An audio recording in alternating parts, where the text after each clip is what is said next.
What up, y'all? Happy Monday. Let's get into it.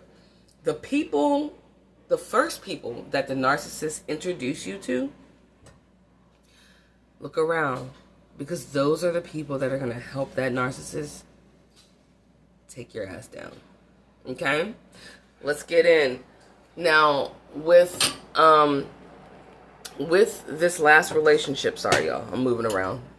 With my last relationship, my marriage that is now over, the first person that narcissist introduced me to was his best friend, who turned out to be his gay lover, right, of many years. And then the second person he introduced me to was his toxic mother. And in the end, both of them were key players in trying to take me down. Okay? So look around. If you can remember it, and if you don't want to remember it, don't go back into something you don't need to. But just case in point, I guarantee you that most of you on here will be able to look back and say, you were so right. The first people that he introduced me to were the main ones that coddled and helped their ass get rid of me, take me down, back them up, help them lie, help them cheat, housed their bullshit for them, and lied on me to help get me the fuck out of there. Always like that. Always like that. Okay? Now, with my last ex, in his case, and first of all, let me just point out, major side note, narcissists almost always have an incestuous relationship with at least one of their major family members, okay? It might be a distant cousin or something, but it's usually not. It's usually someone closer in. If they're going to have a relationship that's inappropriate with a cousin, it's their first cousin. If they're going to have a nasty-ass relationship that's homosexual, they probably used to do things with their brother. You know what I mean? If they're, like in my case, I feel like my ex-narc probably did some things with his brother, and I think they both were molested or full-on raped by their mother, or raped because of the negligence of the mother. Okay? So I know that because of that, like, that's played a major role in why they stayed in this interconnected circle. Almost like if you and a friend killed each other, or if you witnessed a friend kill someone, more than likely you're going to remain tighter than butt cheeks, right? Because you know a major secret that could destroy all of your lives. So you'd rather stick to each other so that the other one don't say shit about it, and you have this really unhealthy trauma bond to each other because of the situation. And I think that happens a lot with narcissists and their family members. I think that their family member, the ones that they introduce you to first, because remember I said watch who they introduce you to first. Okay?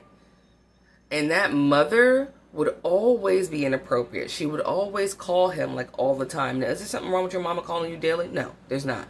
But she would call him and talk about inappropriate things. She would call and ask about his stuff. She would ask me about what his butt cheeks look like.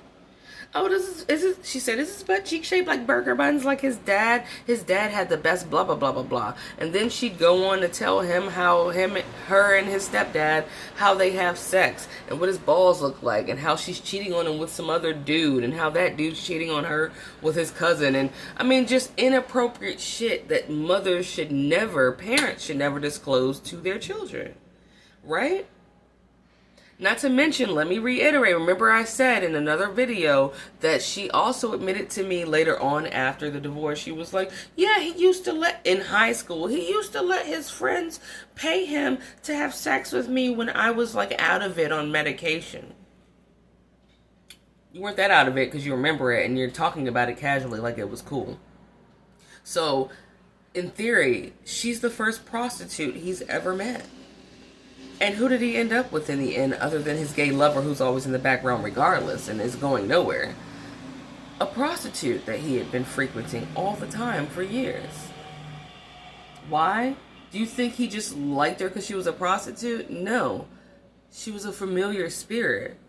Her spirit was the exact spirit that dwelt in his mother, bro. The first hooker he ever met. Okay? Moving along though, that's an incestuous relationship.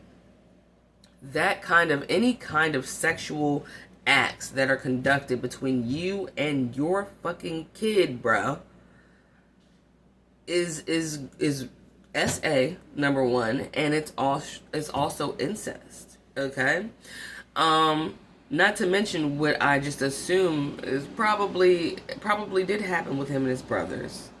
At least him and his original older brother. I don't know about the youngest one, but I would not doubt it if they probably collectively raped that youngest one. And that's why the youngest one doesn't fuck with them like that. Okay? With the one, okay, now remember yesterday's video was about how narcissists triangulate you with their pet, right? Or with a pet. Or an object or an animal, whatever, but mainly a pet. That guy that I was talking about in that video, he is my son's father. Okay? For lack of a way to say he's a piece of shit that's absent, but digress. The first person he introduced me to was his sister Sonia. Okay?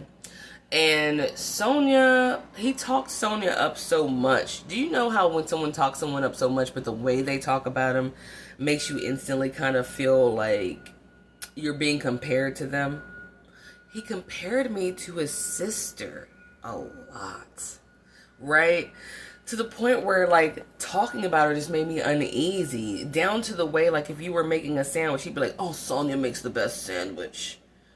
She makes the best egg sandwich. It would be like the lamest sandwich ever. He said she made the best egg sandwich. She puts 2 pieces of toast on a plate, slathers it with mayonnaise, and puts a runny egg on top of it. That's what he meant by the best egg sandwiches. Needless to say, Sonia ended up being one of my arch nemesis in that relationship. Now, here's where the two relationships parallel perfectly. The first people he introduced me to was his gay lover, who was the downstairs neighbor. Now, the downstairs neighbor's name was Rick, and he lived with his girlfriend Sharon. Now, Sharon was oblivious, pothead, whatever, and Rick was this, like, fake thugged out drug dealer, but Rick was always around my fiance. Like, he was always over our house. When I woke up in the morning at 9 a.m. on a Saturday where everyone's supposed to be chilling because they don't have to go to work, Rick was already cackling in the living room with his feet on our coffee table, no shoes, no socks, gray sweatpants, no drawers, and we know what gray sweatpants mean. Dick print, no shirt, hands behind his head, like, cackling it up. Like, oh, good morning. Bitch, why are you here? They turned out to be gay as shit, right? Even though my ex was engaged to me, and Rick had Sharon downstairs. Sharon would be asleep. Rick already in our apartment, bro, Saturday morning. So that's the first thing that parallels. Introduce you to the gay lover first. Posed as the best friend. But then what happened? He introduced me to that sister. There comes Sonia, right? That incestuous relationship where he compared. Why would you compare a girlfriend to a sister? Or first of all, don't compare a woman or anybody to anybody else unless you want to get fuck out of here, right? But that's what he did. So when we visited, what's the first thing she made? As if they like planned it out. A fucking runny egg mayonnaise toast sandwich, right? I know how you like it here. And he was like, you're just so wonderful. Like I'm telling you, dude, it was like that. Not only was it like that, but she lived in their parents' house, and their parents were out of town, and we happened to come into town, so we were staying in the basement instead of getting a hotel, right? The whole time where we would usually have sex or something, he did all the foreplay shit, but he would not have sex with me. Why? Because Sonia's in the house. What does your grown sister that has a bunch of kids, who obviously knows what sex is because she's pregnant every year, have to do with us being all the way at the bottom of the house and sex? Like, why? What is it? Why did it feel like you were cheating on your sister with me while you were in the house? Because what I think is that's what that was. It was like you bringing a third wheel, which was me, into your sexual relationship with your sister. How does that one incident get solidified later on? Okay. Holidays. Now, when Thanksgiving came up, mind you, this is a new relationship. So we're going through our first round of holidays, and everyone knows when it's your first round of holidays, you don't abandon your partner. You figure out what you guys want to do together. Either you're going to host Thanksgiving at your house, or you're going to go both to his mom's house, or y'all going to both go to her mom's house, or whatever your situation is. Where are we going together, right? Wasn't like that. Now, I had planned on cooking, obviously, because this is my man, like this is my fiance, this is our first time. Let's do it. We could have invited the neighbors or whatever, right? No. Sonia, the sister, decided she was going to rent a van because remember I told you she had a lot of kids. She needed a van. She rented a van, bought a turkey and canned foods, and drove all the way to Richmond, Virginia to pop up on her beloved brother, interrupt and crash our Thanksgiving. And she was like, I'm going to start cooking now. And she started cooking a turkey, and they're talking about old times and weird shit. And then her and all her fucking litter of puppies slept on the floor. And then she left the next day like, bye. Why did she do that? You can say, oh, she was being a great sister. Or you can say, she made that shit the way it was to set it up to compare herself to me. How does that work? Because what does it look like? That made him, the fact that she did all of that just to come there for one day, cook for him and leave, was like, look at how great I am. I'm so much better than your lover. I rented a van, brought my entire life here just to make sure that you ate, sweetie pie, and there's your turkey. And I'm just gonna, no, it doesn't put me out of my way to just get up with all of my kids and leave and return the van. I just wanted to make sure you ate. Let me wipe your mouth for you. I hope your girl does that better. I hope she does that. That's what she was doing. It was a catty, fucked up exchange. Why? I feel like he has either fucked his sister or they both know something about him, as in she harbors his secrets for him.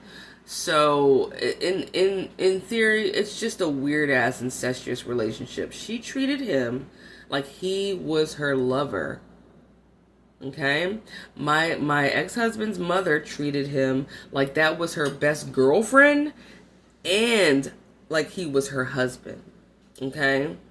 There was never a time in these narcissistic scenarios where the narcissist did not have an inappropriate sexualized relationship with a family member that was an immediate family member. Okay? Watch who people introduce you to first. Those are the people that they are fucking, point blank period, and those are usually family members. And they are also the people that are going to be there in the end to take your ass up out of here and down. Because when it was time for my ex I had to reach out to him for child support, like to be like, hey, look, let's just get this out of the way. His sister replied to the Facebook text that I sent him on Facebook Messenger. Bitch, Sonia, where are you coming from? This is none of your business. It was like the cattiness of a bitch defending her man. You see what I'm saying? So anyway, long vid. It might have jumped here and there, but I mean, that's just the way and how sporadic these like scenarios go. It's just you start to remember a bunch of shit, so you just like, oh, and another thing, like, you know, like that. But those narcissists, baby, they are always in an inappropriate sexualized relationship with family member, baby, and them friends, especially the first ones you met. Anyway, love you. Bye. And stay safe, all right?